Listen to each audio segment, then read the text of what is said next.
Well, thank you, ladies and gentlemen. Thank you for being here in such large numbers. We're about to start our session about how the United States are building their own food security solution. So, if you can please take a seat, we can start our program. And I'm incredibly happy that I'm joined on stage by my co-host Gabe Jutze. He is from the University of California, and he's a very knowledgeable expert about everything that's going on in the United States. Gabe, join me on stage, please. Hello. Very happy to have you here. Hello, welcome.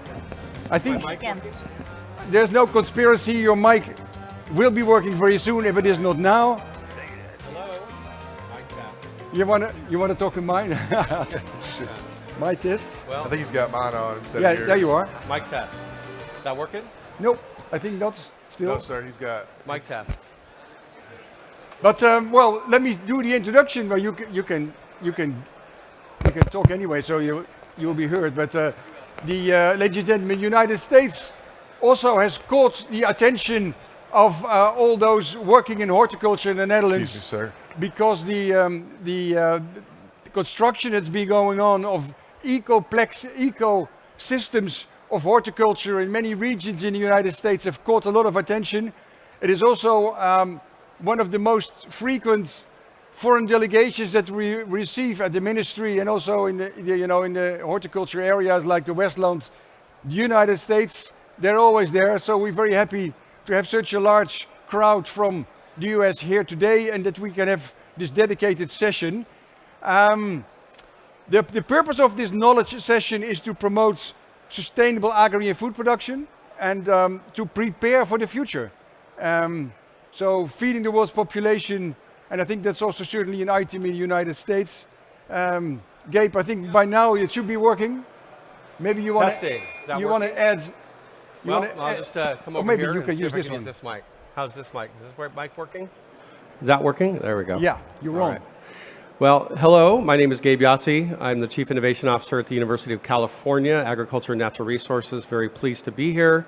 As Frederick mentioned, we have been working with the Netherlands for about 5 years now to help advance really food security in the United States through the lens of innovation, leveraging controlled environment agriculture. So I'm very excited to be here today to welcome a number of the leading innovators in the United States who are here with us to talk about the developing ecosystem for food production and food security in the United States as it relates to controlled environment agriculture. So yeah, pleased to be here.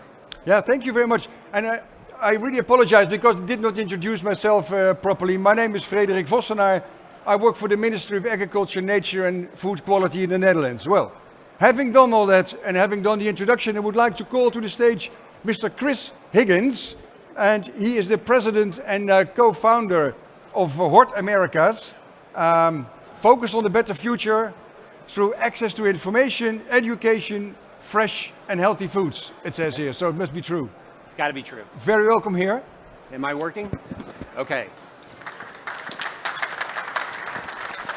And your presentation will be about market developments, right? Yeah, so what I'm Great. going to do is talk a little bit about what's going on in the United States. And you have to bear with me. I did not realize I was actually giving a full-blown presentation this morning, so I don't have any slides. So we're going to wing it a little bit. But just a little bit more about myself. So my name is Chris. I've been in the US controlled environment ag industry since 2004. Focused really on US, Mexico, and Canada most of that time. But over the last 3 years, because of the pandemic, I've been solely focused on the US, not traveling as much. I thought that the question or the topic that we're talking about today, building a secure food system in the United States, is actually an interesting one to kind of take apart. Because in the United States, we actually have a pretty secure food system. Not many of us that live there ever worry about going to the grocery store and finding essentially everything we need. Throughout the pandemic, I would even argue that from a fresh produce standpoint, our farmers did an extremely good job of keeping our shelves full. We oftentimes ran out of toilet paper, but it was pretty easy to get strawberries. So from that standpoint, we did a pretty good job of keeping our shelves full. But what sort of issues do we have that create security issues? I might argue that we have some supply issues, right? We are importing a lot of fertilizers. We're importing a lot of materials from around the world. We have distribution issues. Since the late 80s, I would argue that we have been focused on globalization. I know growing up on my family farm, when I was younger, one of my jobs was to drive apples to the market. And so I would drive from Fenville, Michigan to Benton Harbor, Michigan. We would auction off a load of apples and they'd go directly to local grocery stores in the Chicago market. In the early 90s, that really started to change. My farm stopped making that delivery because we were dealing with more large grocery stores that were importing apples from all over the world. And our produce started going to Gerber for baby food. So it was a big shift, and it happened very early in my adulthood, my late teens, early adult years. So we have a distribution thing that's been created through globalization. Now, through the pandemic, we also saw that globalization issues created some problems in terms of our security. And here recently, if anybody's following the news, the United States, we've seen that again due to a lack of baby food that we actually have. So really, we have a distribution issue, not necessarily a growing problem. And third, I would say that we have some sustainability issues. For years in the United States, we've chased the sun. Again, when I was young and growing up, we were growing a lot of produce on the East Coast and in the Midwest. In order to get year-round production and feed the needs of the large grocery stores, we moved most of that production to the the west, and the southwest down into Mexico, which again allowed us to chase the sun. Drier climates, warmer conditions, year-round production outdoors. So those are the sort of security issues that we're now reevaluating and trying to figure out how we're going to go forward with. So then that leads to how do we solve these problems? Obviously, in a short presentation, none of us can give any real solutions, but some of the things we can think about as we go through the next presentation, or the next part of the presentations. One is culture. We've got to look at the culture we have in the United States, and we have to understand that we're a very, very large country.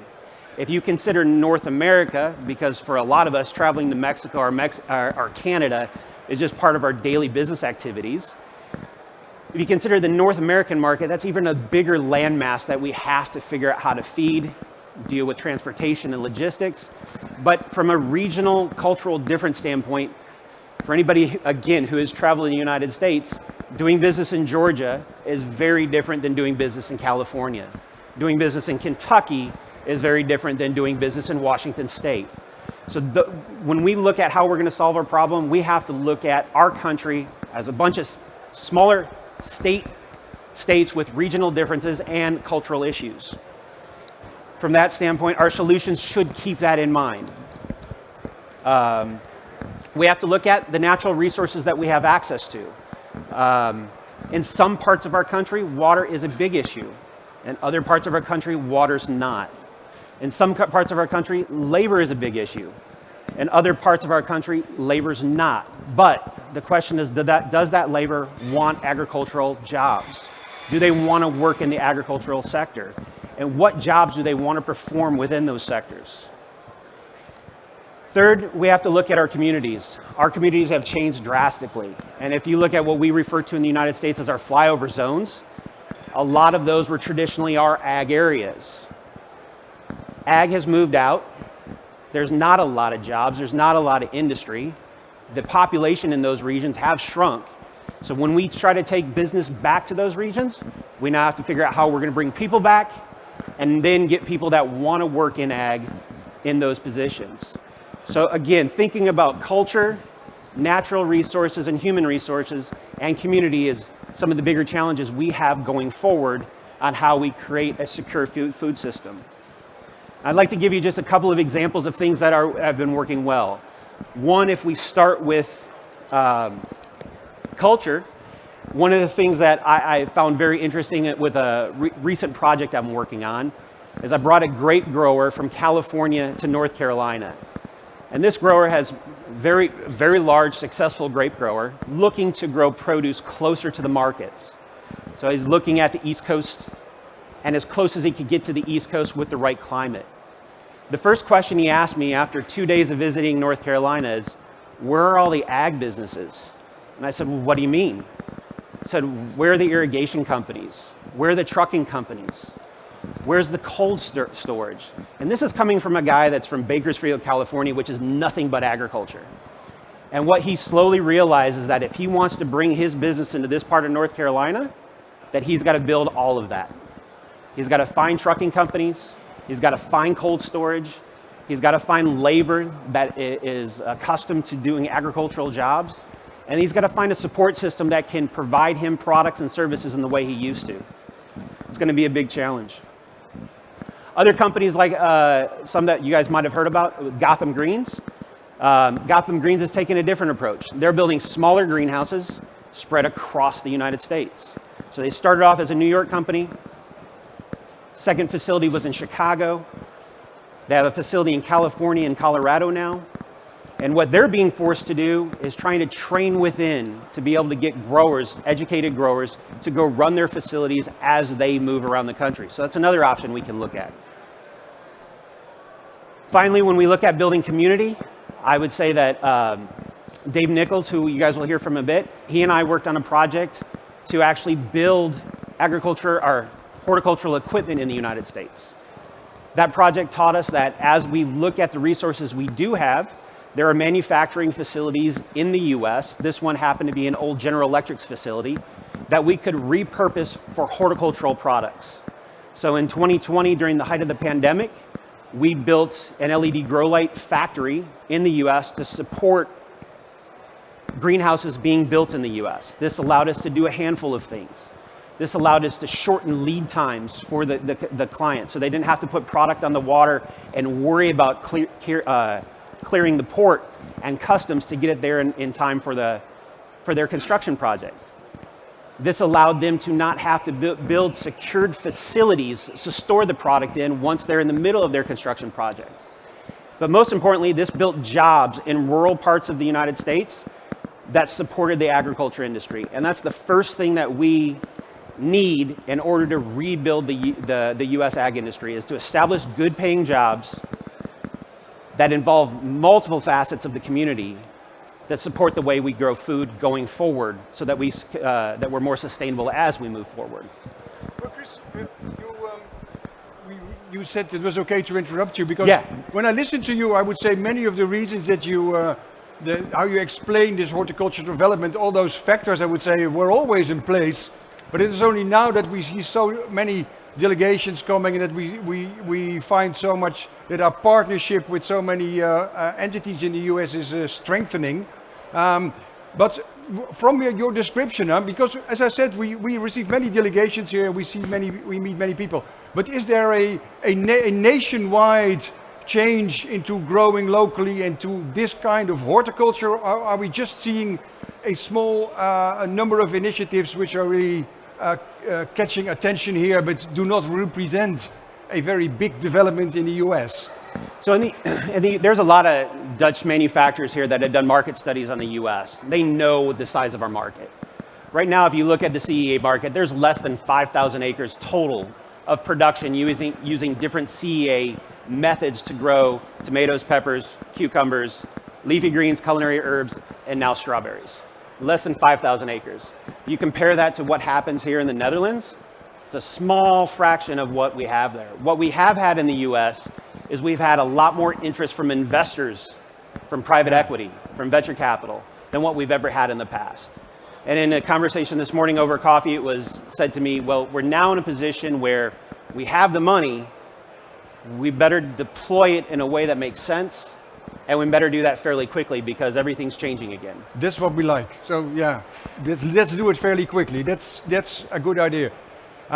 You talked about the ecosystem that is needed, and I think because our next speakers will go into the clustering that is needed to develop a healthy ecosystem of horticulture. So I would like to call to the stage Mr. Peter Ravensbergen. He's from Wageningen University.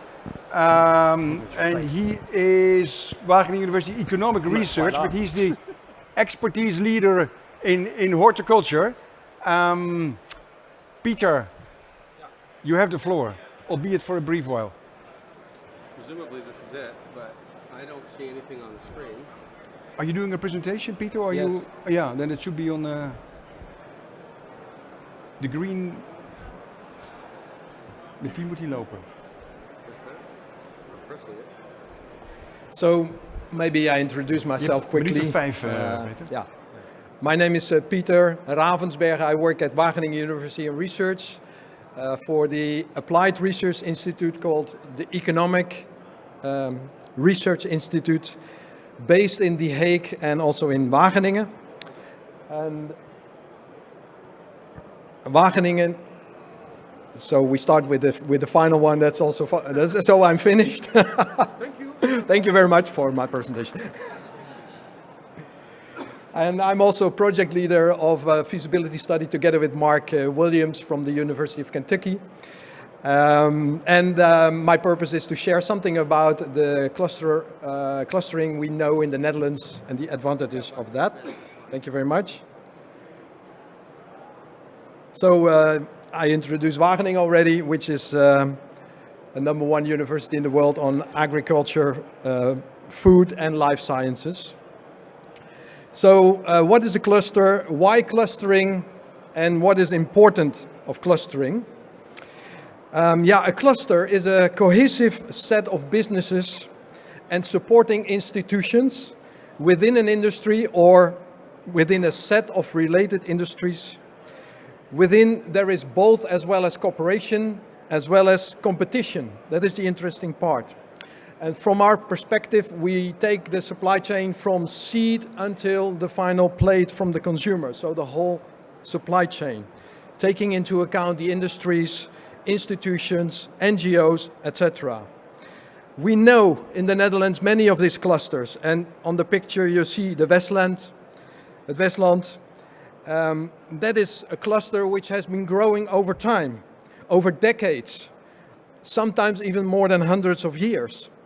Initially close to the big cities as an outlet for the fragile products produced in the greenhouses, because they have a relatively short shelf life.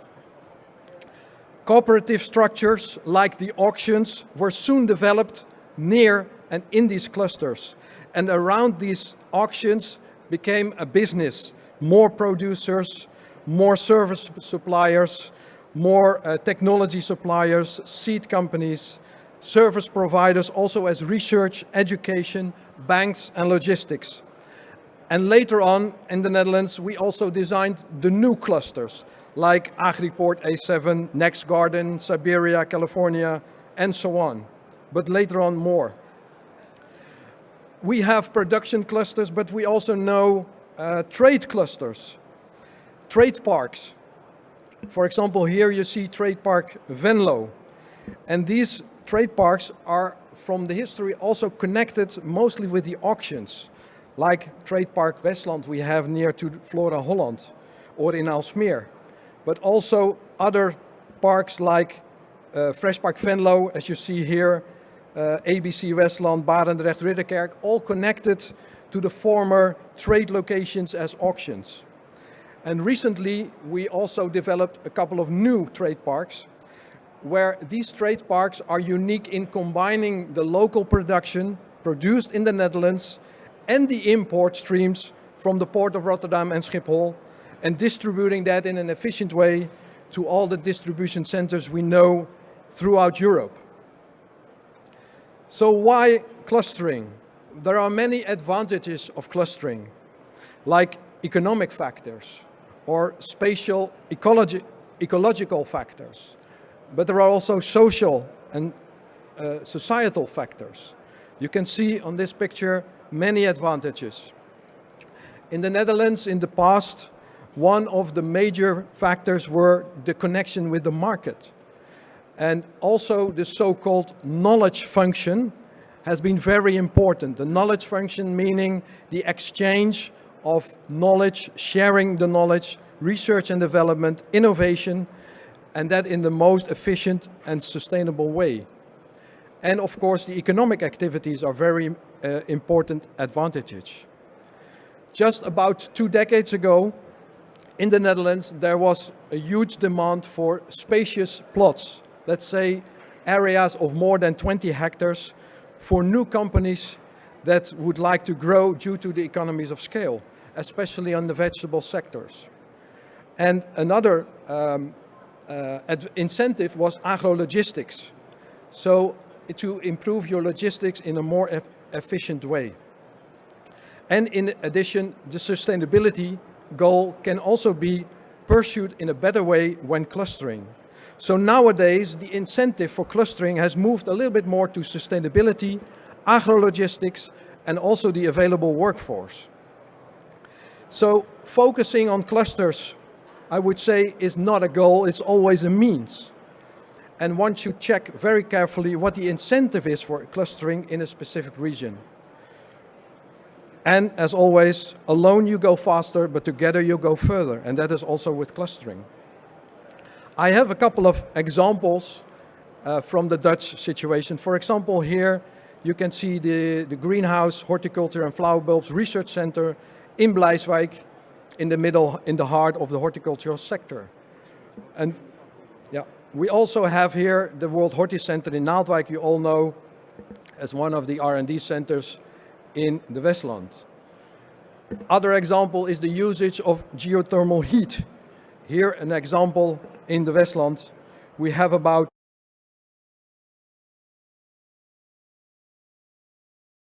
19 of these geothermal doublets operating in the greenhouses, which supply about 85 companies with hot water.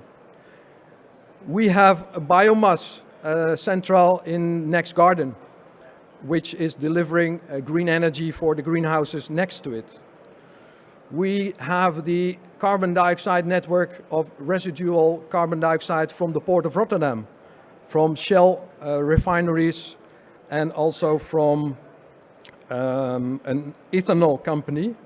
And this is supplying hundreds of greenhouses in the cluster with residual carbon dioxide.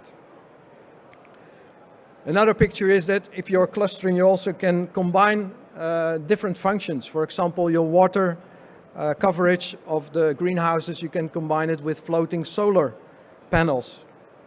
In this case, again, in the east part of the Netherlands. And also opportunities is to make more value out of the waste streams. From the waste streams of greenhouse water irrigation systems, you can also grow microalgae, as which this is a research plant here in Wageningen where we grow the microalgae. Finally, we also can do some spatial integration and design with our greenhouses. This is an example of Antura, and we have here Terlaak orchids, meaning that you can also make it a more beautiful location. So very important messages is take into account the incentive for clustering, the long-term vision, clear advantages of collaboration, active participation of all stakeholders. The policy instruments should be there to support the sustainable glasshouse areas, and be aware that it takes time. It needs also only a few to lead. In Holland we have a saying, it takes one sheep to cross the dam, and that's also in this case. So the clusters are moving from production clusters more to city service centers. So where we not only produce the food for the cities, but also the heat, the water, the energy, and even data when it is connected, in this case, to the data warehouse center. Thank you very much for your time. Thank you very much, Peter. Nice job. It's always impressive to see all these clusters that we have in the Netherlands in very impressive pictures as well. Yeah, no, I like it.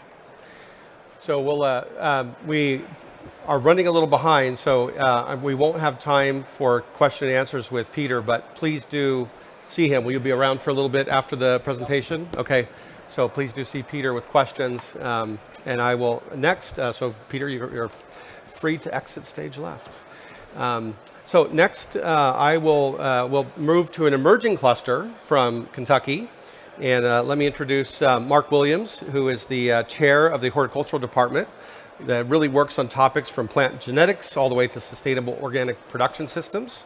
and interaction with soil microbes and plants. And I understand you're managing a 25-acre organic farming unit. So Mark, why don't you take it away and talk about Kentucky's emerging cluster ecosystem. Press that button. To go. Okay. Try it. Keep it fast. Okay. I've been told to speak fast, so my name is Mark Williams, and I've been working with colleagues such as Peter to do an ecosystem assessment for developing this controlled environment ecosystem in Kentucky. I'm going to speak with some general terms and general concepts around clustering in the United States, but my experience has been in Kentucky, so that'll kind of temper what I'm saying here. So I'm going to focus a little bit on the market potential for developing a CEA ecosystem in the United States, talk about incentives for cluster building. Peter talked a little bit about this, and then what it will take to make this successful. So as our first speaker talked about, we do have a pretty stable food supply, but it's dependent on imports from other countries. And as fuel prices increase, as climate disruption increases, to make the system even more secure, we need to think about more localized production of, in particular, horticultural crops and products. And I think that a future is doing this through controlled environment agricultural ecosystems. And as you can see in this slide, there's tremendous investment opportunity to make this system more localized in the United States. It's been estimated at $9.5 to $11 billion of investment opportunity to develop the CEA ecosystem in the United States. But what is the competitive advantage of doing this in the United States versus continuing to import from other countries? I just want to point out at the bottom, in Kentucky right now, although this is an emerging industry, we do have Dutch-style greenhouses. We have vertical farms. You're going to hear from some of our colleagues today on this. And then we have a lot of low-tech growers that are associated with our historic agricultural system that's been dominant for 50 plus years. So when we think about just comparing our competitive advantage of centralizing or localizing our production system versus continuing to import from other countries, if we look at one of the countries we import the most from, that's Mexico, we could kind of look at some of the things that we have or some of the benefits of doing this locally. So proximity to market is a big deal for us. By certainly reducing food miles and the environmental footprint, it makes the system more sustainable. There is growing consumer preference for produce grown in the United States and even more locally. We have that a lot in our state. And then I think we've learned through COVID that there's lots of increased awareness of food security and in particular food safety and food health issues.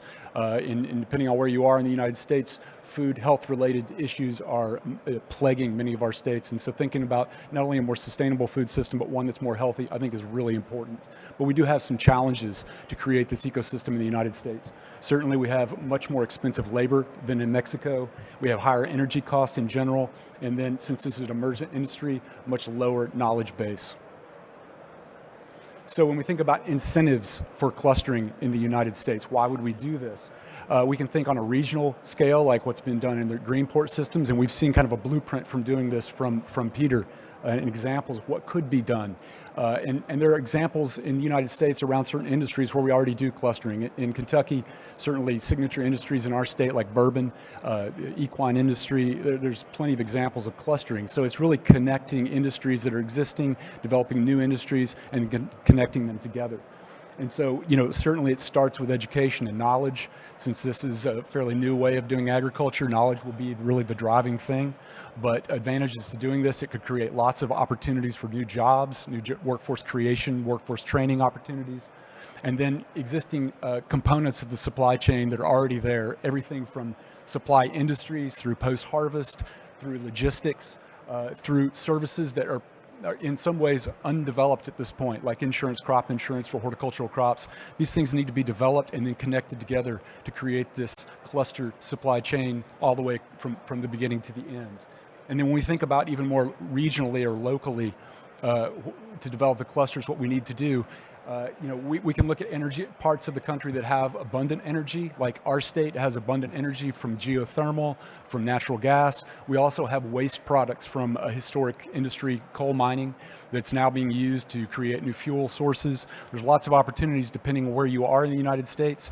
And our first speaker talked about some of the issues with climate and with things like water supply. That's going to vary in the United States. Certainly where we are, we're in an area that's going to do well. It's supposedly do well in climate disruption. We have an abundant water supply, but getting that water connected to this industry, these are all logistical things that need to happen. One of the things that we have in our part of the United States, and I think it's true in the United States in general, is a really fantastic interstate highway system.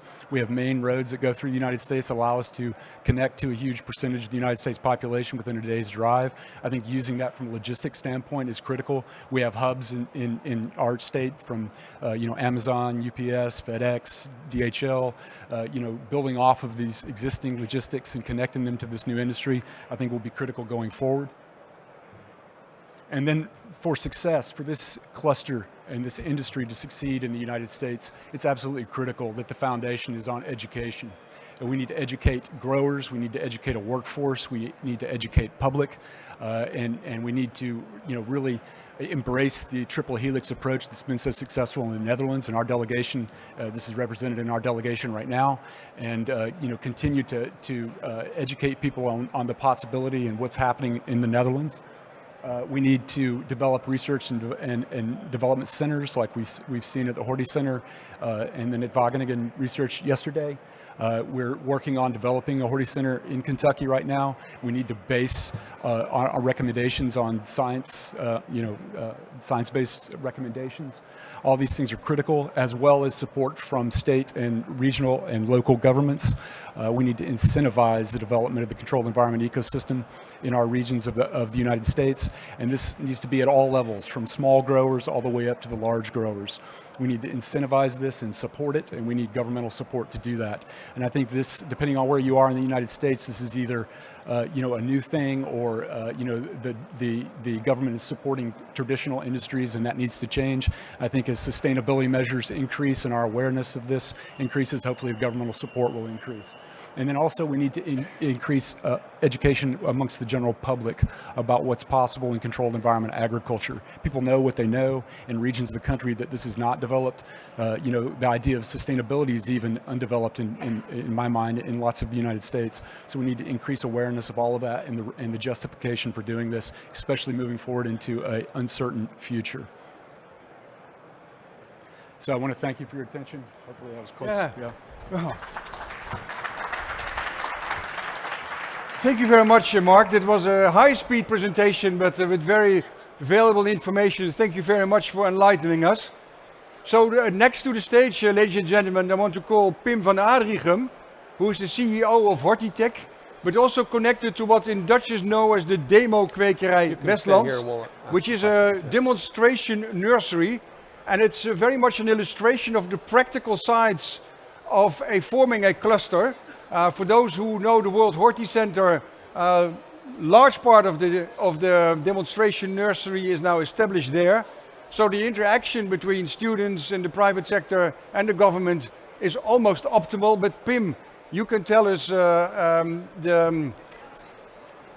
that works in practice, because this demonstration nursery, I believe, is the first in the world. But can you tell a little bit how it came about? What was the origin?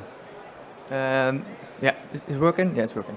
So back in 2001, my father, who's also somewhere in the audience, built up Demo-kwekerij, mainly as a interaction between growers and suppliers.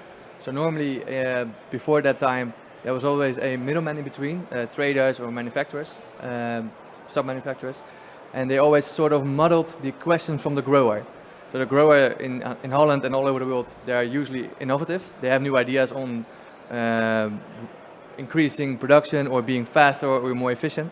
And if they want to bring that innovation to market, there's always someone in between that makes that difficult to reach that market. So the idea for the first Demo-kwekerij was to make sure that the grower can actually talk to the core manufacturer to bring his ideas to them. They can then create a fitting solution, which can then be tried and then be brought to market. That was the first general ideas. Right. So Pim, talk a little bit about the situation, in the Netherlands and how comparable that is to the situation in Kentucky. Can you draw the parallels and the contrasts? So I think from a historical point of view, Kentucky is maybe 30, 40 years before what Holland is now, in the sense that it's an upcoming market, big greenhouses are being built, and the need for well, clustering, as we heard before, is rising. So it all needs to be, it all needs to come together, and that's something that we saw in Holland as well, where, well, with the emergence of the Westland area and Aalsmeer area and Venlo area, where you have clusters surrounding each other, that's already established, and that, I think, Kentucky can learn a lot from what's happened already, from the mistakes, but also from the good things that we've done, and that's, I think, they don't need to take 40 years developing that. We can do it a lot faster, but still, it's a long time to learn. But I think the knowledge is already there in Holland to give that transfer.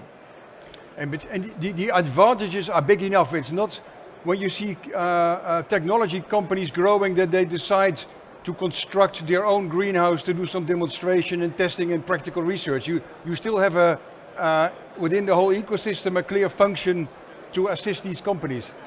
I think so. I think if you have one company that makes its own greenhouse for research and development, then any breakthrough developments will stay with that company because that's where they invested in.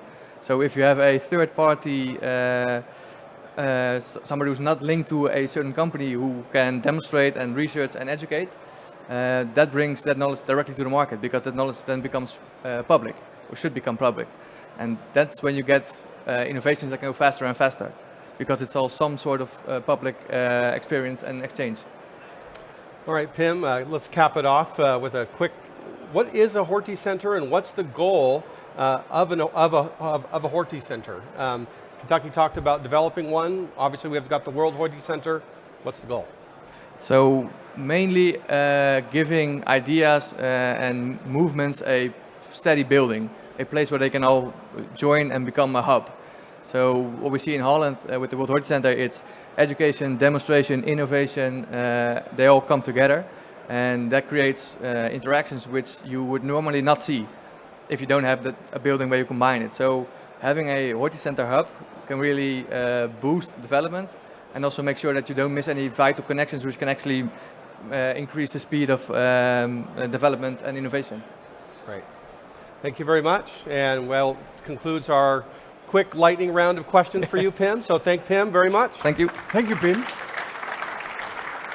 So last but not least, we're going to do pretty quick. We're running a little behind on time, but we've got an esteemed panel here who we're going to ask some quick questions to, and they're bringing up chairs. So you guys can come on up and sit down as we have the chairs.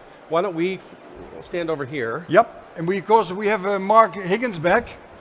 We have additionally Dave Nichols. I haven't seen Dave yet. He's here, right there, from App Oh, Harvest. sorry, hi. Sorry, yeah. Yeah, sorry. there you go. Dave Nichols, he's the Chief Strategy Officer of App Harvest, a entity well known in the Netherlands. Very welcome to you on stage. Tisha Livingstone, founder and CEO of Infinitive Acres. Infinite Acres. Yes. And president of 80 Acres. Cindy Finisted, yes. Kentucky Horti Council. And Shubin Saha, Chief Operating Officer of Kentucky Fresh Harvest. Please sit down, Don't be intimidated by your presenters standing.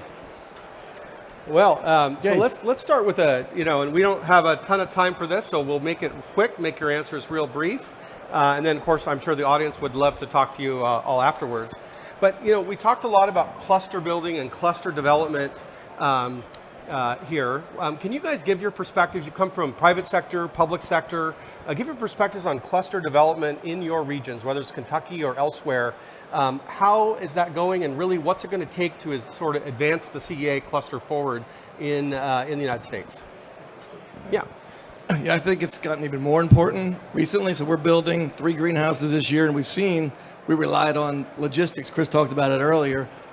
Logistics, we kind of used to take for granted that we could get stuff from the Netherlands to here, and in building these greenhouses, it's been a huge challenge. I mean, we've worked through it, but it just kind of showed how more important it is to get close to markets. As I said, we used to always rely on just being able to ship it over the next day, or during COVID, getting engineers over was a challenge. So having everybody in the U.S., which I feel, and I think a lot of on this panel will feel, is a huge growth area for the industry, is super important. Yeah, I would agree. I think that Infinite Acres and 80 Acres started as a Dutch-U.S. consortium, or JV, And so we have done quite a bit of knowledge share across our disciplines. And what we found is we rely heavily on the Netherlands for our inputs, for a lot of our knowledge around plants, seed breeding. And it's challenging when you have these supply chain issues like COVID, when the travel is restricted. And so what we're finding is, and then it's also not very carbon friendly when you're shipping everything from the Netherlands into the US.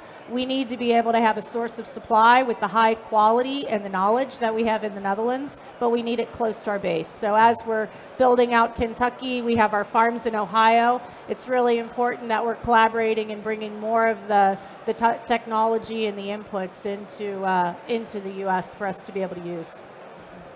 I have a slightly different perspective because I work directly with growers.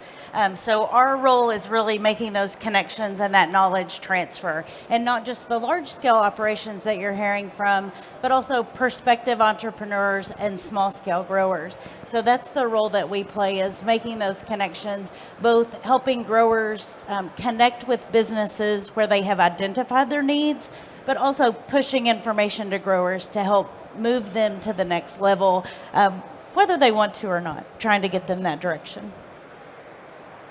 So I bring a little bit different perspective, having worked in academia as a professor at Purdue University, working in extension as well as University of Kentucky, and more recently moving into the private sector with Kentucky Fresh Harvest.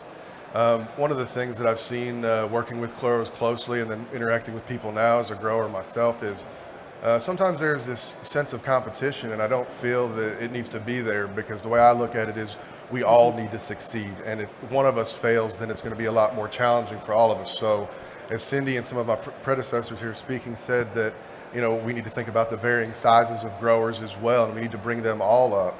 One of the interesting things, I've never been to the Netherlands before, and learning about the auction system, and I don't know if you're familiar with Dutch and Mennonite communities that we have in the U.S., and quite a few in the state of Kentucky, and they've been running an auction system with produce for quite some time in the state. So it really is about educating people, and you have to know how to communicate with those individuals. Not saying that anybody has different levels of education per se or intelligence, but you go to East Kentucky, you go to Central Kentucky, you go to West Kentucky, you have different demeanors with the farmers, and you have to know how to communicate with them so they feel comfortable. Because a lot of this stuff sounds like rocket science to some of the smaller farmers up front, when in fact it's really not. Just take the time, work through it, and you can succeed.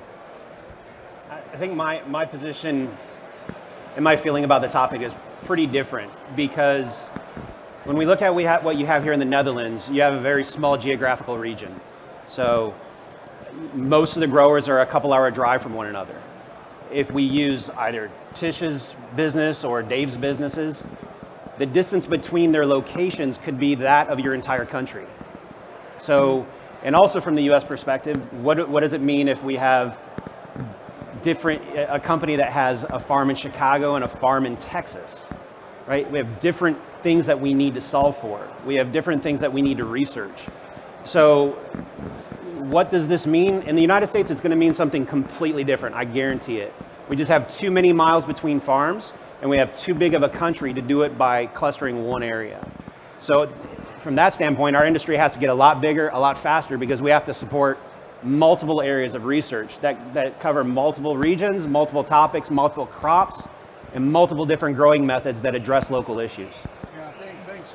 Well, we have, of course, we have had a lot of interaction with App Harvest. You might have seen Dave in a series of webinars that we had last year in the summer. So we know App Harvest is really connected to the Dutch private sector. But I was wondering also from the perspective where you are now, Dave, but also for the others, what do you need from the Dutch? How can the Netherlands contribute to the developments that you envisage, that you are looking for?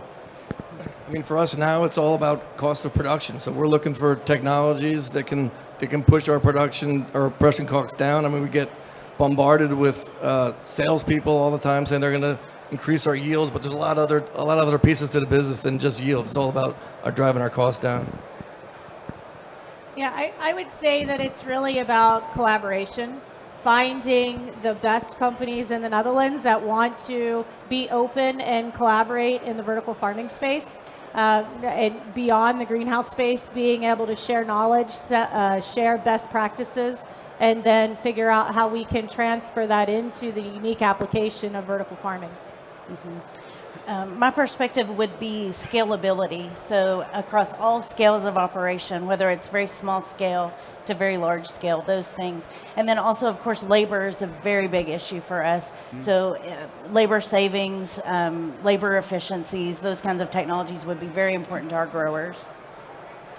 As Chris had mentioned earlier, that with the U.S. being so large, we have different challenges and different problems. And a lot of my training in the past was in IPM, and so I see that we have different tomato greenhouse facilities around the U.S. and they deal with different plant pathogens. And so we need to see more research done as well as more genetic work done for natural plant resistance. I'll use leaf mold as the example. I don't think a tremendous amount of tomato growers around the world see leaf mold like we see it in Kentucky. Certainly other growers in the U.S. aren't seeing it at the same level. They see more common diseases such as clavibacter and powdery mildew. So IPM is big to me because it will eat your lunch real quick, not to be crude. Yeah, and for me, to answer your question specifically, I think one has to realize that the Dutch are very much already involved in the U.S. market. If we look at those 5,000 acres of CEA that I spoke about, the Dutch fingerprint is on the majority of them. You know, most of the facilities are growing in Venlo-style glass greenhouses. Depending on when they were built, whether it was in the 90s or recently, most of them were built by Dutch greenhouse builders. So they've already put their stamp on the market. Now I'll go back to what Dave and Shubin said is, okay, now we need to make them profitable. Because we haven't had an explosion, I've been doing this since the early 2000s. We haven't had an explosion in growth. The question is why? What do we need as an American industry to actually push it forward, because we've been doing the Dutch model? Yeah, so let me build on this a little bit, and let's talk about like building to scale in the United States. And I want to focus specifically and ask you to just comment on getting your customers more aware of CEA grown products, whether it's vertical farm produced products or glass house produced products, and them seeing side by side, looking at outdoor field grown products in those nice clamshells in the stores. How are you thinking about differentiating those products so that customers reach for the CEA grown products in the stores and ultimately will be willing to pay more for them?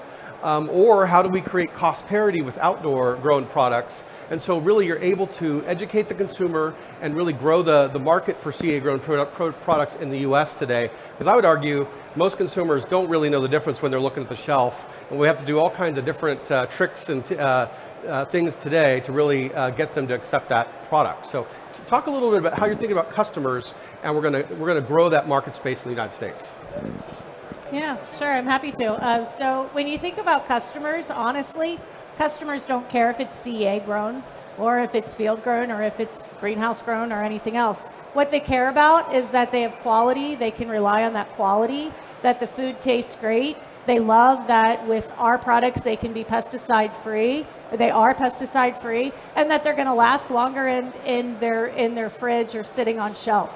They want to be able to feel that they're getting a value and that they're getting nutrition and that they're feeding their family something great. So from my perspective, what you provide with CEA is you can enhance and you can enable all those things. And really the proof is in the pudding, the proof is in the brand. If you can stand there and say, I can guarantee healthiness, I can guarantee shelf life, I can guarantee that it's not going to go bad on your shelf or in your fridge, then they're going to buy it. Yeah, I would say first we need to get Americans to eat more fruits and vegetables. That'd be nice. But I mean, innovation too with CEA, and you see it in tomatoes. I mean, the different varieties of tomatoes and snacking have really helped the tomato space grow very rapidly. CEA in the U.S. Now you're seeing that in leafy greens, which is going to be really exciting over the next few years. With, I mean, people on the East Coast are not used to experiencing some of the great products like Tish is rolling out. I think. Oh, go ahead, I'm sorry. Well, I was just going to say, I think one important role that we can play is sort of an unbiased, private educational organization is something we've done in some of the other sectors is we've done a lot of grower promotional campaigns. So we, as the Horticulture Council of Kentucky, have talked about different types of growers, and we've highlighted them and really done a lot to educate the public. And I think what Mark mentioned before about science-based information and unbiased, using the university extension system, I think that's something that we could do a lot better in Kentucky to help consumers, our local consumers, but also our regional consumers, understand these technologies better, the availability, where to find the products, those kinds of things. So I think that's something we can take home and work on that would help in that space a little bit. Specifically on getting individuals and consumers to pay higher prices, I think that is actually a significant challenge, quite frankly. Consumers in general, including all of us in this room, are often fickle when it comes to products. I'm just blunt and honest about it. And so that is a challenge to get them to pay more. I think it is going to take more education and more buy-in with the local product and more regionally local product, and pointing out to them that they can get it 12 months of the year and they don't have to go to Central America for that product as often. And in light of what's going on currently in the Ukraine and along with the pandemic, I think it's something that we really need to focus on. I think it was maybe Mark earlier that we're not food insecure in the U.S., but I see challenges coming forward, and I think that we need to be prepared to produce more of our own food and be able to feed folks. But it's going to take some buy-in and education for the consumer at the end of the day. We talk about higher prices and value all the time, but we don't always see it. Well, I'm from Texas, so if we could figure out how to grow barbecue, probably do better. But no, I'll leave that answer to this group. Post-harvest is definitely not my area of expertise. Okay, well, you mentioned the word barbecue, because I'm really going to spoil the party as it is time for lunch. It's not a barbecue, but I'm sure it's the healthy vegetables that you talked about. Because, ladies and gentlemen, yes, we were limited by time. I'm sure we could talk all day with these persons because their knowledge is incredible, and I think many Dutch companies are very much eagerly trying to pick your mind and want to learn about the developments in the United States to be a better partner. But Gabe, it's time to end. Thank you very much to these speakers, but also the previous ones. Thank you for sharing your ideas and to give inspiration to the Dutch. You're all invited. The Dutch, the restaurant is next to the entrance on the first floor. Follow this person and you will be led to the table. But thank you very much, and we hope to catch up with you later. Gabe? Yeah, thank you. Thank you.